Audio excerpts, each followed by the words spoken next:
Hello friends, welcome to our cooking channel Bharti Creation. સવારના નાસ્તામાં બનાવીને ખાઈ શકાય અને સાવ ઓછા તેલમાં બનતો એકદમ ટેસ્ટી અને હેલ્ધી નાસ્તો. તો ચાલો બનાવીએ.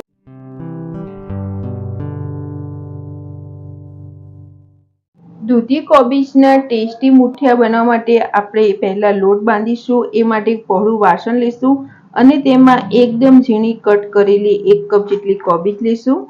એક નાનો ટુકડો આપણે દૂધીનો લીધો છે, જેને આપણે ઝીણી ઝીણીથી સાઈડે છીણી લીધી છે. થોડી ઝીણી સમારેલી લીલી કોથમીર નાખીશું. 2 ચમચી જેટલા આદુ અને લસણને આપણે ખાંડણીમાં સહેજ ક્રશ કરી લીધા છે. તમે તેની જગ્યાએ આદુ અને મરચાંની પેસ્ટ પણ લઈ શકો છો. 1 ચમચી જેટલા તલ લઈશું. અડધી ચમચી હળદર, અડધી ચમચી લાલ મરચું પાવડર, સહેજ પિંચ જેટલી હિંગ, અડધી ચમચી જેટલો અજમો, જેને આપણે હાથેથી સાઈડથી મસળીને પછી મિક્સ કરીશું. 1 ચમચી જેટલો આપણે આચાર મસાલો લીધો છે. આ આચાર મસાલાથી આપણા મુઠિયા છે એકદમ ટેસ્ટી અને ખૂબ જ મસ્ત બનશે. તેમાં હવે આપણે 1 મોટી ચમચી જેટલું ખાટું હોય તેવું સહેજ દહીં મિક્સ કરીશું. ટેસ્ટ પ્રમાણે મીઠું, 1 ચમચી જેટલી ખાંડ. હવે આ બધા જ મસાલાને આપણે પહેલા દૂધી અને કોબીજમાં સાથે મિક્સ કરી દઈશું. જો તમારે એકલા દૂધી અથવા તો એકલા કોબીજના મુઠિયા બનાવવા હોય તો પણ બનાવી શકો છો. તે પણ એટલા જ ટેસ્ટી બનશે. બધા જ મસાલાને આપણે કોબીજ અને દૂધીમાં સાથે મિક્સ કરી દીધા છે. હવે તેમાં આપણે મોણ માટે 2 ચમચી જેટલું તેલ મિક્સ કરીશું. હવે તેમાં આપણે 2 ચમચી જેટલો ચણાનો લોટ અને 1 કપ જેટલો આપણે ઘઉંનો મોટો લોટ લીધો છે, જે આપણે ભાખરી બનાવવા માટે ઉપયોગમાં લઈએ છીએ તે. આ બંને લોટને આપણે જે મસાલા કરીને છીણ તૈયાર રાખ્યું છે તેમાં સાથે મસળીને મિક્સ કરી લઈશું.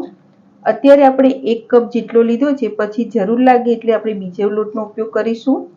આપણે પાણીનો ઉપયોગ કરવાનો નથી. પાણીનો ઉપયોગ કર્યા વિના જ આ લોટને આપણે બાંધી લઈશું. હજી પણ આપણું આ જે લોટ બાંધવાનું મિશ્રણ છે સહેજ ઢીલું છે, એટલે આપણે બીજો અડધો કપ જેટલો મોટો લોટ લઈશું અને તેને આપણે મસળીને સાથે મિક્સ કરી દઈશું.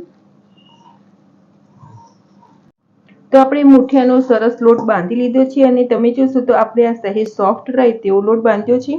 હવે તેની ઉપર આપણે અડધી ચમચી જેટલું તેલ લઈશું અને લોટને આપણે સાથે કેળવી લઈશું. તમે શાકભાજીનું પ્રમાણ તમારા ટેસ્ટ પ્રમાણે વધુ ઓછું લઈ શકો છો.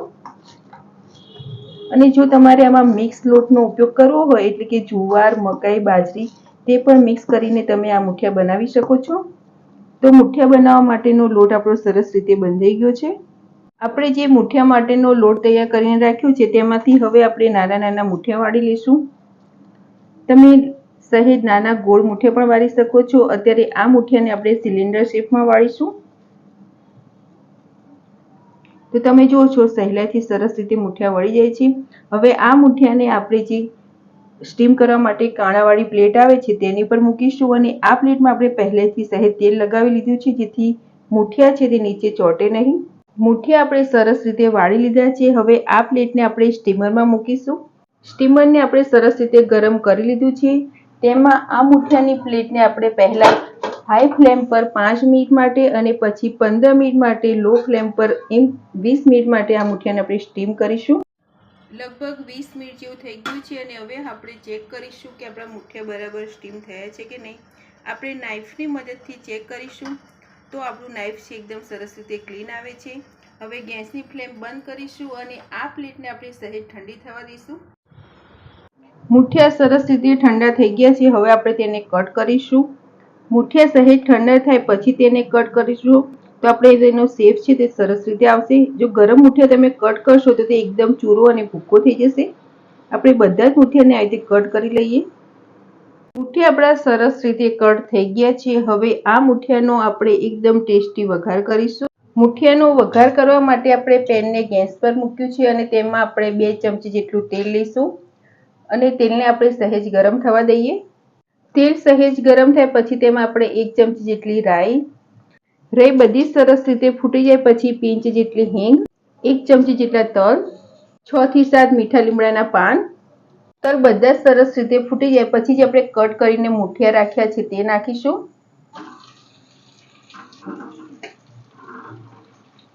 મુઠિયાને આપણે વઘારમાં સાઈડ પહેલા મિક્સ કરી દઈએ।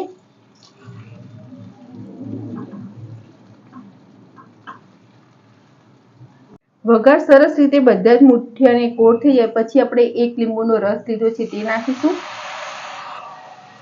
અને થોડા લીલા ધાણા નાખીશું અને રસને આપણે આ મુઠિયામાં સાઈડે મિક્સ કરી દઈએ।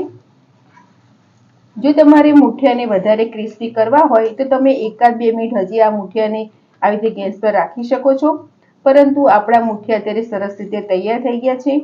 એકદમ ટેસ્ટી અને ચટાકેદાર આ મુઠિયાને હવે આપણે સર્વિંગ પ્લેટમાં સર્વ કરીશું। ફ્રેન્ડ્સ, તૈયાર છે એકદમ ટેસ્ટી અને ખાવામાં ખૂબ જ મસ્ત લાગે તેવા દૂધી અને કોબીજના મુઠિયા। મુઠિયા તો તમે બહુ બનાવ્યા હશે, પરંતુ આ કોમ્બિનેશનમાં એકવાર જરૂર ટ્રાય કરજો અને સાવ ઓછા તેલમાં બને છે। જો તમારે વઘાર ન કરવો હોય તો તમે વઘાર્યા વગર પણ આ મુઠિયાને ચા સાથે લઈ શકો છો।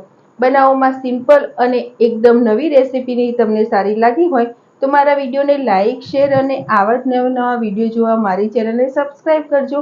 મારો વિડીયો જોવા બદલ થેન્ક યુ।